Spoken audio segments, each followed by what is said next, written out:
Kembali lagi bersama saya Rusiana Silalahi dalam tema malam hari ini Indonesia Darurat Kesehatan. Presiden Jokowi sudah memutuskan pembatasan sosial berskala besar untuk memutus mata rantai penyebaran COVID-19. Saya tadi sudah berbicara di bagian pertama dengan Menko Kemaritiman dan Investasi Bapak Luhut Binsar Panjaitan. Saya kembali melanjutkan dialog bersama Pak Luhut. Pak Luhut, kita tadi Bapak mengatakan nggak bisa dilarang, betul. Anyway juga dalam seminggu terakhir ini mereka nggak punya kerja, mereka yang sudah merasa pekerjaan mereka hilang sudah kembali. Kalau tidak salah dalam 8 hari ini tercatat lebih dari 14.000, hampir 100 bus juga sudah keluar Jakarta karena mereka mudik. Tadi Bapak mengatakan ya mereka bisa, tidak ada pilihan lain, mereka sudah kembali tapi melakukan isolasi mandiri, karantina mandiri. Ini agak sulit dibayangkan karena mereka tidak bisa dilarang mudik, bagaimana mereka bisa diminta disiplin untuk karantina mandiri? Ya itulah tugas kita semua, Rosi. Kita harus kehendak kita memberi penjelasan. Makanya dalam nanti panduan itu kita minta. Jadi semua tokoh-tokoh, influencer, sama alim ulama, sama pendeta, semualah kita ini rame-rame memberikan penjelasan. Mau berapa persen berhasil ya kita lihat. Kan tidak bisa juga kita katakan kalau kita bikin lockdown atau kita bikin tidak boleh mudik lantas 100% berhasil, tidak juga. Pasti ada yang tidak sempurna. Ya. Tapi saya yakin, nah ini juga tadi, ada lagi tadi yang bikin masukan. Pak Luhut tuh kok bicara tadi mengenai panas. Lalu saya bilang kan tiap hari orang-orang pintar kan saya undang. Oh iya, hari ini Bapak mengatakan bahwa kita bersyukur ada di Indonesia melewati garis ekuator dan itu berdasarkan ahli yang Bapak dengar virus ini akan berakhir di bulan April kalau tidak salah ya Bapak bilang gitu. Ya itu dari modeling yang dibuat. Saya kan hanya baca dan mendengar dari peneliti-peneliti kita bahwa tulisan-tulisan dari Yale, Cornell, malah tadi ada yang dari Harvard juga membuat itu. Nah modeling yang dibuat teman-teman dari mana? Dari Universitas Gadjah Mada, ada Profesor Korita, ada Profesor Yodi di sana, ada lagi dari UGE, ada dari ITB, ada dari BSN. Mereka juga bercerita yang sama, mereka bikin modeling. Jadi dibilang saya nggak pintar ya memang bukan ahlinya, tapi kan kalau tiap hari di briefing masa saya nggak ngerti? Ya ngertilah. Bahwa mereka mengatakan posisi kita di ekuator ini memang menguntungkan. Ya karena COVID-19 itu terhadap panas tinggi dan juga humidity tinggi itu nggak kuat. Tapi ada, kalau kita berkerumun juga, lah ini nggak jadi artinya. Yeah. Tapi kalau kita bikin jaga jarak bagus, itu akan lebih cepat dari negara-negara yang di posisi di utara atau selatan. Jadi kita harus manfaatkan ini. Nah ini kan juga informasi ini menata strategi kita juga. Ya, jadi orang mesti paham juga itu. Nah, di tentara itu kan kita sama, mencari semua informasi. Sorry Pak, nah, maaf Pak, saya potong. Karena gini, jadi bahwa dalam posisi di mana tropis, virus itu tidak bisa lama. Tapi tetap saja physical distancing itu penting. Karena percuma juga ketika kerumunan itu terjadi. Ini yang memang masih melihat pemerintah tidak konsisten tadi Pak. Bahwa pemerintah tidak melakukan intervensi yang cukup ketat untuk memastikan bahwa masyarakat itu tidak berkerumun dengan disiplin. Saya nggak bisa diomong itu, saya nggak setuju kalau Rosi bilang nggak. Kita pastikan harus dengan cara kita. Kan tidak mesti cara itu harus bilang nggak boleh pulang, kan tak mesti. Kita harus berikan penalti, kalau kau lakukan begini, kita panis begini. Nah, ini yang kita lakukan sekarang. Daripada sekarang melarang itu kan tidak mendidik menurut saya. Hanya terus mukul aja gitu. Enggak, kita jangan pukul. Kalau nggak lakukan ini, kau nanti bisa jadi begini. Itu sekarang yang tanpa Anda sadari atau banyak orang sadari sedang terjadi. Dan Presiden saya lihat juga maunya begitu. Biar bangsa ini belajar untuk jadi disiplin. Nah orang bilang berapa banyak berhasil. Ya itu cost-nya nanti tergantung dia. Kalau dia tidak sadar kelakuannya ini, bisa nanti mengorbankan diri dia. Saya ingin make it clear, Rosi ya. Ya Pak Luhut, iya kalau mengorbankan. Saya katakan bahwa kita social distancing ini tidak penting, super penting. Tapi kalau dengan tadi posisi kita dengan super jaga jarak ini bisa kita pelihara, kita akan lebih baik proses pemulihannya dari tempat negara-negara yang sebelah utara kita.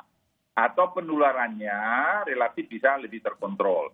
Makanya buat kita sekarang paling penting itu bagaimana mereka kita bikin jaga jarak. Jadi semua polisi kita itu akan mengacu pada jaga jarak tadi. Pak, jaga jarak, bekerja dari rumah itu termasuk juga yang turunannya bekerja dari rumah, belajar dari rumah, beribadah dari rumah. Tapi kemudian yang juga disorot adalah orang Indonesia harus disiplin untuk terhubung dari rumah. Tetapi tenaga kerja asing, terutama dalam hal ini yang disorot adalah tenaga kerja asing asal Tiongkok masih bisa berdatangan. Betul bahwa sudah ada keputusan itu tidak lagi bisa. Tapi tetap saja ada turunan-turunannya. Dan ini juga dianggap karena campur tangan seorang Luhut Binsar Panjaitan yang sangat patuh dan terlalu mengakomodasi investasi dari Cina. Kamu nggak kenal saya kalau gitu, Rosi. Mana saya mau bisa diatur-atur orang? Nggak mau saya. Saya selalu melihat kepentingan nasional. Hanya 49 yang masuk kan sudah datang.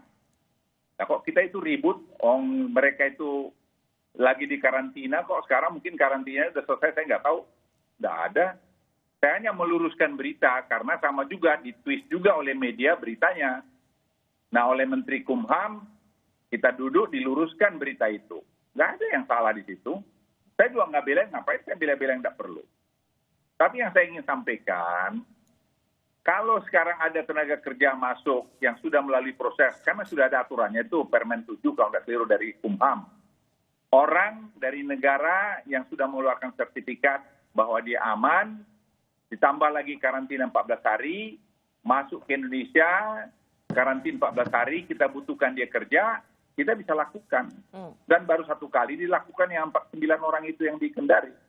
Dan saya sudah bicara sama Bupati, memang ada salah perusahaan itu. Dia tidak lapor sama Pemda, itu saya marahin. Ya, di mana salahnya? Okay. Nah, kalau sudah barang ini jadi, Rosi, industri sudah jadi, yang kerja kan 90% lebih adalah orang Indonesia. Yang kerja kan, dan itu membuat ekspor kita bagus, membuat juga pendidikan ada di sana. Jadi harus jernih berpikir, jangan terus buruk sangka. Nah, yang saya lihat tuh sedihnya saya, yang mengklaim dia intelektual terus buruk sangka, dituduh saya terima hidup. Ngapain saya nyari-nyari gitu umur saya segini? Saya udah hidup syukur kok, Tuhan kasih semua berkat buat saya. Ngapain saya cari-cari itu, saya mau rusak reputasi saya di hari tua saya? Nggak mungkin lah. Impossible to do that. Nggak ada. Pak Luhut, sudah loud and clear penjelasannya. Saya mau kembali Pak Luhut, karena sebentar lagi saya tahu Bapak harus kembali meeting lagi, soal implikasi buat masyarakat.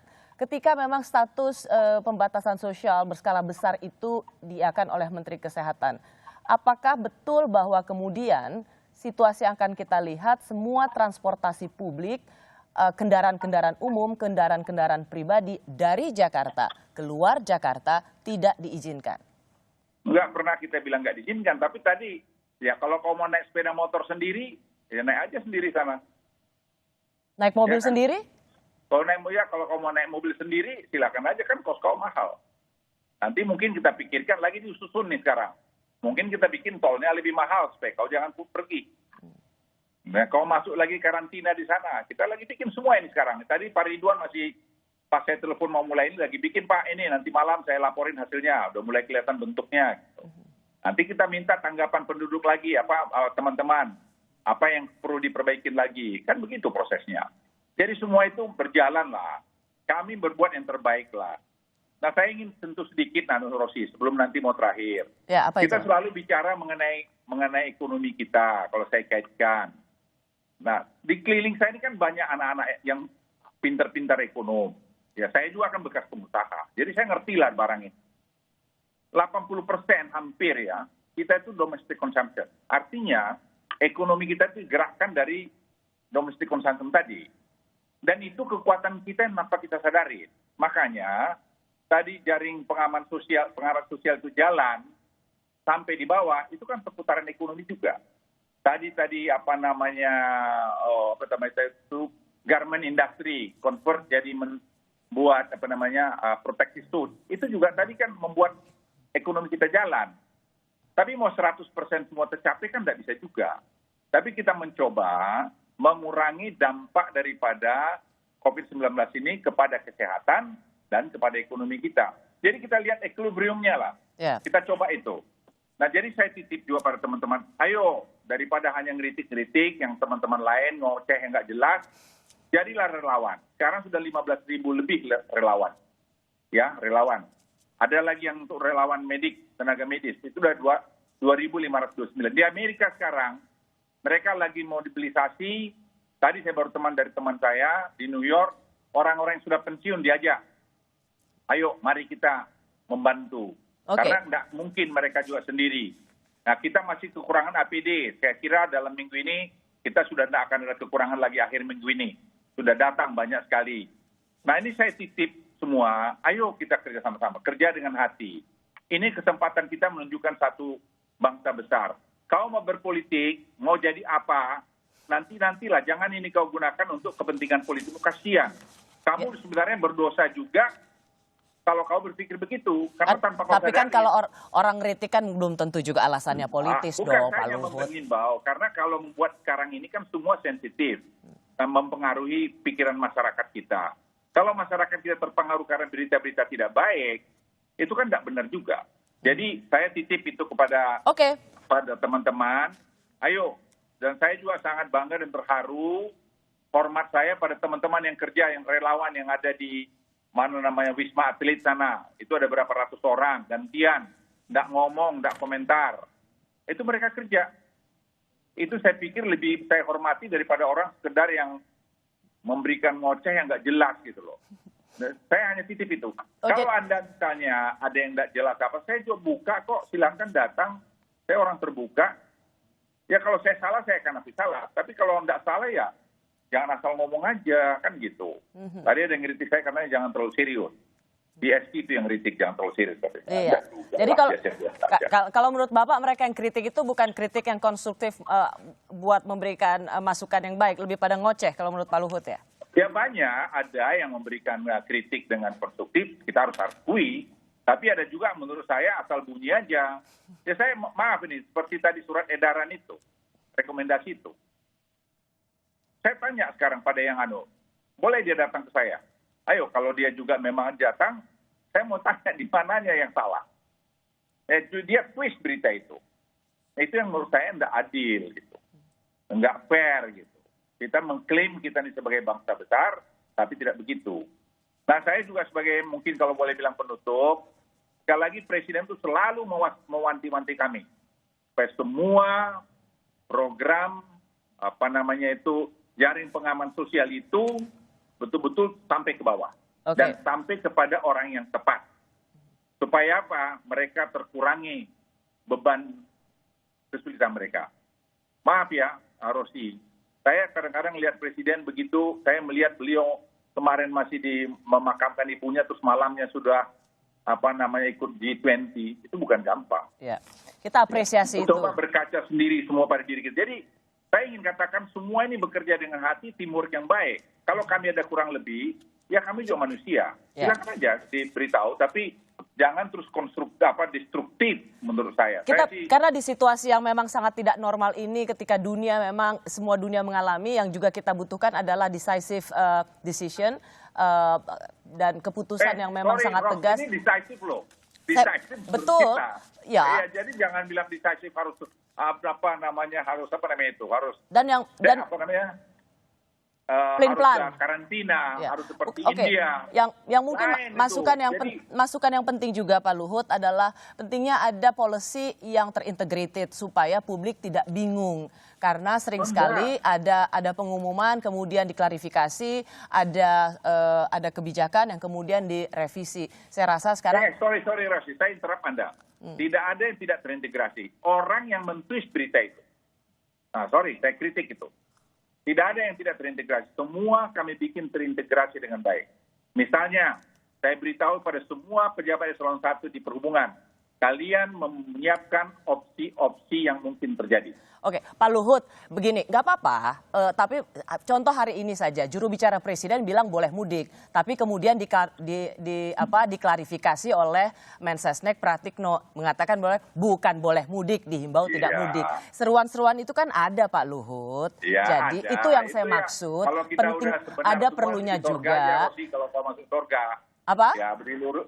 Kalau tidak ada yang salah, kau di surga aja nanti. Ya, tapi kalau masih di dunia ini bisa aja salah. Tapi kan udah dikoreksi oleh Pak Pratik, kan bagus. Ya, itu tadi pentingnya ada kebijakan-kebijakan maupun peraturan-peraturan yang sudah yang diberikan kepada publik sudah final sehingga tidak ada lagi yang harus dikoreksi. Itu aja sih Pak Luhut. Masa masukan kayak gini nggak bisa diterima? Iya gitu kayak terima kasih. Terima kasih. Terima kasih. Oke. Ya. Thank you Pak Luhut. Thank you. Sampai ketemu lagi Pak Luhut. Selamat malam. Terima kasih. Status darurat kesehatan dengan pemberlakuan pembatasan sosial berskala besar sudah diumumkan. Sejauh mana kebijakan ini mampu mengatasi wabah corona? Saya kembali sesaat lagi.